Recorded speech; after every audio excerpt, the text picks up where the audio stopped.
Chérie, tu me ramènes mon script? Oui, oui. Et un café et une bouteille d'eau. Oh, c'est bon, ça va là. L'esclavage peut prendre bien des formes. Et très tôt dans notre histoire, on peut en retrouver des traces. Mais qu'est-ce que l'esclavagisme? Est-ce que tout le monde le pratiquait? Et quelles en ont été les grandes périodes? Quelques éléments de réponse en histoire.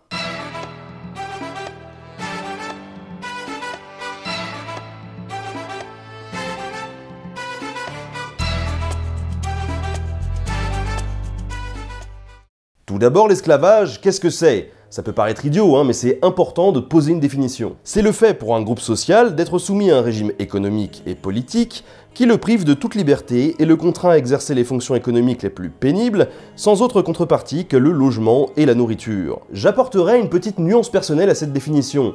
En effet, si on peut caractériser un esclave par le fait qu'on lui procure un logement et un peu de nourriture contre du travail, on peut très bien le payer. 10 centimes par mois, c'est que dalle, mais pour moi, ça en fera toujours un esclave. L'esclavagisme, c'est donc le système social qui repose sur cette notion d'esclavage. Et c'est principalement ce que nous allons voir aujourd'hui. Quoi qu'il en soit, gardez à l'esprit que la définition d'esclave est assez large, et qu'à travers l'histoire et le monde, leurs conditions a pu être totalement différentes.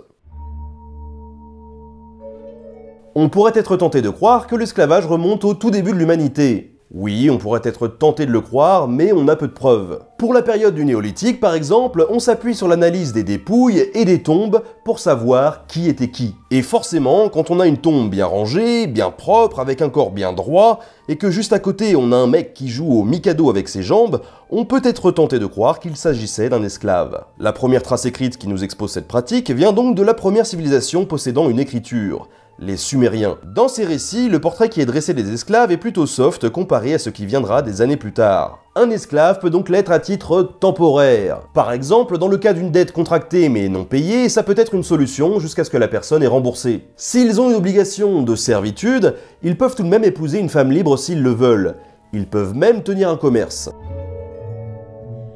Dans le code d'Hammurabi dont nous avons parlé pendant l'épisode sur la peine de mort, il y a même des droits fondamentaux que l'on ne peut pas violer pour protéger les esclaves. On ne peut pas les séparer de leur famille, par exemple. Bon, par contre, en cas de faute, on peut très bien s'en débarrasser en les vendant ou en les marquant en fer rouge, pour qu'ils comprennent. Globalement, durant toute l'Antiquité, les esclaves sont surtout des prisonniers de guerre. On s'en sert pour les tâches domestiques, l'agriculture ou les travaux de construction. C'est le cas bien évidemment des Égyptiens qui en utilisent en masse pour construire leurs monuments, mais aussi des Chinois qui ont besoin de beaucoup de main-d'œuvre pour construire leurs édifices, comme la muraille de Chine. En parlant de la Chine et de cette fameuse muraille, on peut préciser qu'à l'époque, un certain trafic international s'est déjà mis en place. Pour construire les murs, il y a donc des esclaves chinois, cela va de soi, mais aussi des Indiens et des Africains. Ils vont les chercher loin quand même, Mais les Chinois, les Égyptiens et les Sumériens ne sont pas les seuls à pratiquer l'esclavage à cette époque.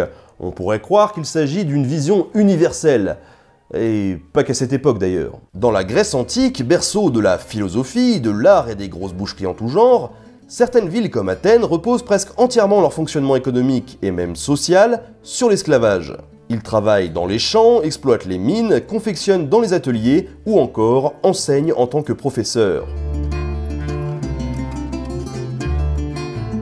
Si les estimations sont floues concernant les chiffres de la population des esclaves, on estime qu'il y a pu en avoir entre 80 à 110 000 au 5e siècle avant Jésus-Christ. Certains historiens pensent même qu'au 4e siècle avant Jésus-Christ, c'est presque 250 000 esclaves qui vivent dans la ville, soit un habitant sur deux environ.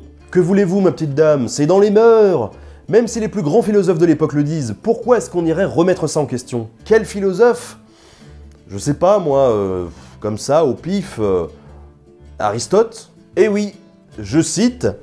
Il est évident qu'il y a par nature des hommes qui sont libres et d'autres qui sont des esclaves, et que pour ceux-ci, la condition servile est à la fois avantageuse et juste. Sacré Aristote. Mais les Grecs, dans une certaine mesure, on peut les considérer comme des gentils, parce que les Romains, ils étaient balèzes aussi. L'Empire romain, il faut prendre les armes pour le construire, et les guerres, il y en a beaucoup. Ça tombe bien, les prisonniers de guerre, ça fournit une bonne main-d'œuvre pour entretenir le territoire. D'ailleurs, à cette époque, on ne parle pas d'esclaves, mais de servus, qui dérive du mot conservare et qui signifie conserver la vie. Je ne te tue pas, je suis gentil, mais jusqu'à la fin de ta vie, tu vas galérer au fond de mes mines. Enfin, les mines, c'est vraiment quand t'as pas de chance, sinon on te fait faire un petit peu tout ce qu'on veut. D'ailleurs, les propriétaires d'esclaves ont carrément le droit de vie et de mort sur leurs serviteurs. Tout ça pour dire que les Romains sont beaucoup plus durs avec leurs esclaves que chez les Grecs, et pour cause, ils représentent à une certaine époque près de 40% de la population. Faudrait pas qu'ils se rebellent, ça serait trop bête. Et pourtant, ils en ont connu des révoltes d'esclaves. La plus célèbre, sans doute parce qu'elle a été un peu romancée à plusieurs reprises, est la révolte menée par Spartacus de 73 à 71 avant Jésus-Christ. Je ne vais pas refaire ici toute l'historique de cette révolte, mais je vais la résumer rapidement parce que c'est important de voir des gens se révolter contre leurs conditions. Spartacus est un esclave, mais un esclave gladiateur, comme il en existe de nombreux autres à cette époque. Avec quelques 70 camarades, il prend la fuite pour goûter à la liberté, et sur son chemin, il rencontre beaucoup de monde. D'autres esclaves pour commencer, mais aussi des paysans et des bergers. Il met alors en déroute quelques unités romaines, puis continue à faire grossir son armée, à tel point qu'elle atteindra une centaine de milliers de combattants, représentant ainsi une réelle menace pour Rome. Si le mythe de Spartacus veut qu'il ait lui-même une certaine éthique, les faits rapportés font état de nombreux viols et violences commises par l'armée de cette véritable idole anti-esclavagiste. Les mecs ont la rage, hein, ça se comprend, mais ça ne pardonne pas tout. Quoi qu'il en soit, Spartacus et son armée tombent dans un traquenard en 71 avant Jésus-Christ, et la plupart sont massacrés, dont Spartacus, donc plus de révolte, mais il fallait en parler. Avec l'arrivée du christianisme puis de l'islam, on pourrait penser que l'esclavage connaîtrait un certain déclin. En fait, on n'avait juste plus le droit de réduire en esclavage ses copains. Mais les autres, ceux des autres pays, des autres religions, pas de problème. Au Moyen-Âge, donc, l'esclavage persiste. Mais dans les sociétés occidentales, il se réduit à cause de plusieurs facteurs. D'une part, l'explosion des petites exploitations agricoles que les propriétaires peuvent gérer en famille. Et de l'autre, le développement du servage dans la société. Le servage ? Oui, c'est à peu près la même chose. Sauf que juridiquement, on considère le serf comme une personne qui est liée par un contrat à son seigneur, alors que l'esclave, lui, est considéré comme un bien. Mais c'est subtil. Ainsi, sous Charlemagne, l'esclavage est encore tout à fait toléré, même si certains de ses proches aimeraient une évolution des droits des esclaves, voire l'abolition pure et simple de cette pratique. C'est le cas de Smaragde de Saint-Miel, un abbé au service de Charlemagne, qui œuvre en ce sens, mais son opinion reste très marginale à cette époque. Un peu plus au nord, chez les Vikings, l'esclavage est aussi de mise. Cependant, il y a quelques nuances. Par exemple, l'esclave peut recevoir un salaire et économiser pour acheter sa liberté. Ah, ces Vikings, des mecs tellement sympas.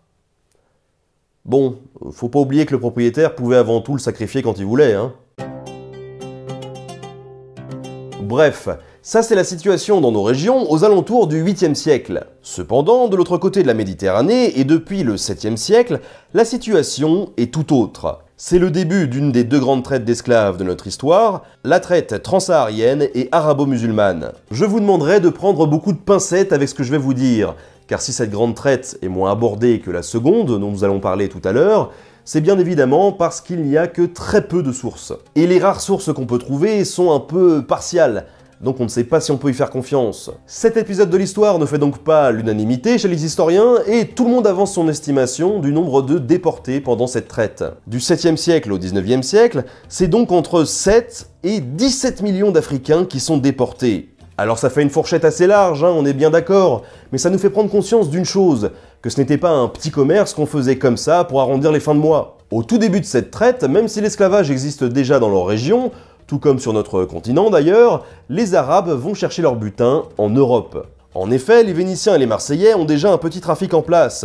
Ils font des raids dans les pays slaves, capturent les hommes et les vendent aux riches arabes. Tiens d'ailleurs, slave, ça vous rappelle pas quelque chose ? Slave, esclave.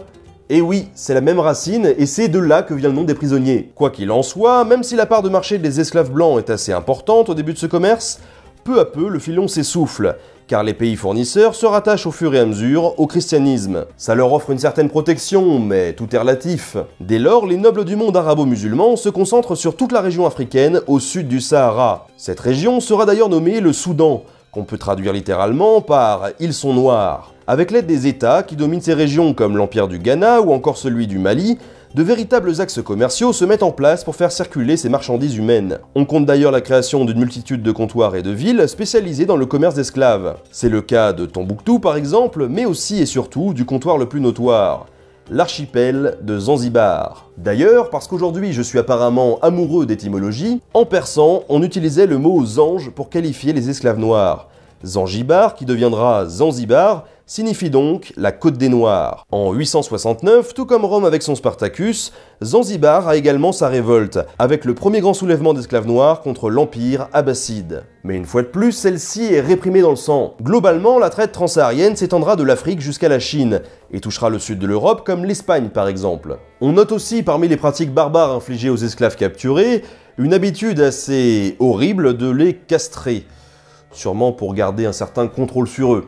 Et même si cette information, comme toutes les autres, mériterait un peu plus de sources, ça continue sur plusieurs siècles. Les pratiques évoluent, mais la traite dure jusqu'au XXe siècle, puisque le dernier marché aux esclaves ferme en 1920 au Maroc. Enfin, ça c'est pour plus tard. Sachez en tout cas que ce commerce devient moins important à partir du XVe siècle. Oui, mais pas pour les bonnes raisons, puisque c'est à cette époque que les Européens vont s'installer dans le golfe de Guinée afin de développer leurs propres affaires. Et c'est pas joli non plus. Au milieu du XVe siècle, c'est le développement des colonies. L'Europe part à la conquête du Nouveau Monde, et de nouvelles routes commerciales voient le jour. Bien entendu, toutes ces évolutions et ce remue-ménage nécessitent beaucoup de main-d'œuvre. Et de la main-d'œuvre qui met du sien, parce que c'est pas en les mettant tous aux 35 heures qu'on va aller concurrencer les copains. Au départ, c'est pratique la main-d'œuvre, elle est sur place. Mais au bout d'un temps, les Amérindiens, on les épuise. Alors, il faut les remplacer. L'Europe dans son ensemble met donc en place la seconde grande traite de notre histoire en 1674. La traite transatlantique, la traite des Noirs. Je vous ai précisé juste avant que les Européens s'installent dans le golfe de Guinée. Il s'agit principalement des Anglais, des Hollandais, des Portugais et des Français. À partir de là, ils profitent de la traite arabe toujours en vigueur pour se fournir en esclaves, et ils concluent des alliances avec les chefs africains locaux afin de ne pas trop se mouiller les mains, et c'est donc ces derniers qui capturent les pauvres hommes et femmes qui ne demandent rien. Une fois capturés, ces hommes sont vendus aux Européens, et c'est parti pour un petit voyage en classe Eco++ d'une durée de 3 à 6 semaines. Et je vous laisse imaginer les conditions déplorables dans lesquelles ces transports se font. D'ailleurs, il y a pas mal de films qui relatent ces histoires et qui nous font entreapercevoir l'horreur de ces situations. On attache les esclaves entre eux par petits paquets, et ceux qui sont malades, hop, par-dessus bord. Je ne vais pas détailler tous les dégâts physiques et psychologiques que cela provoque sur les esclaves. Je ne vais pas non plus m'attarder sur les techniques abjectes que les transporteurs utilisent pour optimiser le stockage des marchandises et pour la présentation de ces dernières aux clients. Je ne vais pas m'étendre sur tout ça, car je pense que les chiffres parlent d'eux-mêmes. Cette traite transatlantique commence donc au milieu du XVe siècle, et finit à la fin du 19e. Et pendant ce laps de temps, de 4 siècles environ, on estime qu'entre 12 et 18 millions de personnes, de marchandises, ont été transportées d'Afrique subsaharienne vers le continent américain. C'est déjà énorme. Mais sur ce nombre, on peut dire qu'environ 2 millions de personnes ne sont jamais arrivées aux Amériques. Et pour cause, ils sont morts pendant le trajet. Quoi qu'il en soit, ce commerce avec ces navires européens qui partent vers l'Afrique pour ensuite se diriger vers les Amériques porte un nom que vous avez tous déjà entendu à l'école quand vous étiez un peu plus jeune. Le commerce triangulaire. Si les Hollandais sont les premiers sur le créneau, les Anglais et les Français ne tardent pas à les rejoindre. Louis XIV encourage d'ailleurs ce commerce puisqu'il crée en 1673 la Compagnie du Sénégal, afin de chapeauter un peu tout ça. Plus qu'une basse considération pour la condition humaine des esclaves, même si c'est effectivement le cas, c'est surtout des raisons économiques qui poussent les grandes puissances à intensifier l'esclavage. Non seulement ces pays profitent de revenus générés par la vente d'esclaves, mais en plus ils tentent, dans les Antilles notamment, d'étouffer les petits producteurs de tabac et autres afin de développer leur propre structure. Les denrées exotiques comme le sucre étant très prisées en Europe, on comprend alors tout à fait l'intérêt financier de la chose, même si c'est dégoûtant. Les navires négriers français viennent de 4 ports, Nantes, Bordeaux, La Rochelle et Le Havre. Et sur une période de 2 siècles du milieu du XVIIe au milieu du XIXe, on estime que c'est près de 550 000 esclaves qui sont déportés par les navires nantais. 550 000! Et ça ne représente qu'une petite partie du trafic français. Il n'y a vraiment pas de quoi être fier. Voilà, l'émission c'est fini pour aujourd'hui, mais pourquoi me dites-vous, puisqu'il reste plein de choses à aborder, comme l'abolition de l'esclavage ou encore l'esclavage moderne? Eh bien tout simplement pour 2 raisons. La première, c'est que je n'avais pas envie de refaire un épisode de 25 minutes. C'était trop lourd pour vous, trop lourd pour moi. Honnêtement, je pense qu'on y gagne en clarté. La deuxième, c'est que mon camarade d'Histoire Brève, Dave, sort en même temps que moi une vidéo sur la colonisation, et je vous invite donc à aller la voir.